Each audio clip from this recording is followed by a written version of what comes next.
Michael and I had called Chelsea probably about 11:15 and told her she needed to come home early because she had to go take her ACT test the next day. I was happening to be going out the door to go and look for her. Her mama just had some kind of feeling that something had happened. We tried calling her on the cell phone, still couldn't get an answer. We just had the discussion and we heard sirens in the town go off that something happened at Chelsie. And I told her dad, I said, something's wrong. Well, it's one of those parents' worst nightmares to get that knock on the door and the ring on the doorbell. Not one, but two police officers standing at the door. Police make it to the door before he can get out of the house. They told us to follow him, that she was hurt really bad and it was very serious for us to hurry. We make it to the accident site before they leave with her in the ambulance, and I get to look at her through the door, side door of the ambulance.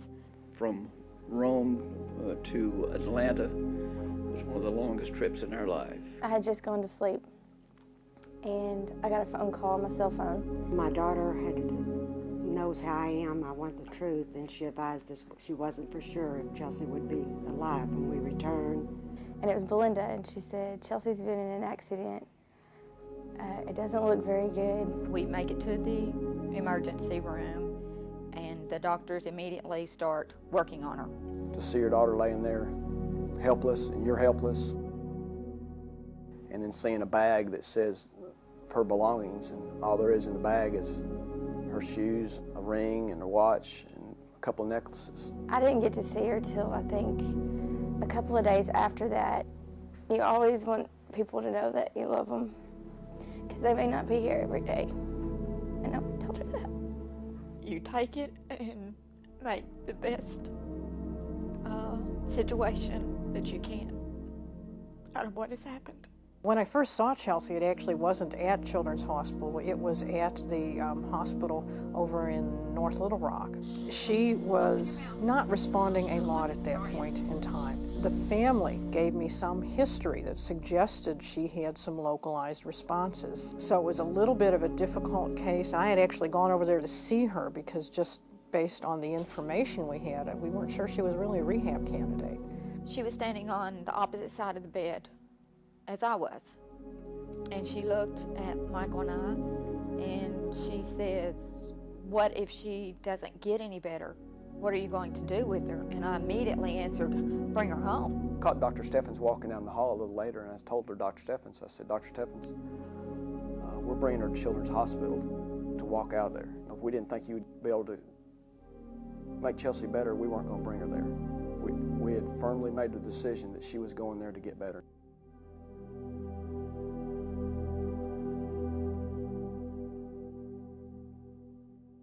The first time she walked after getting her cast off was fantastic.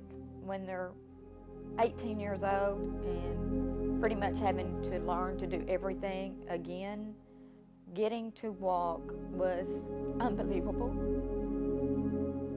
Even though I saw it transpire before my eyes.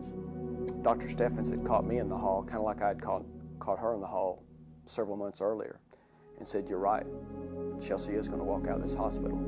She walked out of that hospital, walked into that car, and went to rehab. Can you remember the date? February 7th. If you don't give them the love, hope, and support that they need, then they won't get there. Animals. I don't know. Wind's about to blow you down. Think we were in the windy city of Chicago instead of Lotto. Yes, I am working hard to get stronger.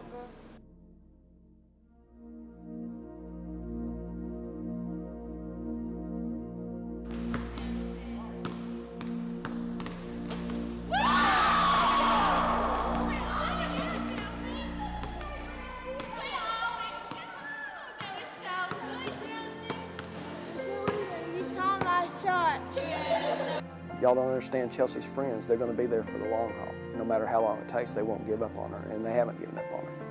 They've been there the Christmas, the birthdays. It's a real joy to have her back to the house and knowing she's going to get better.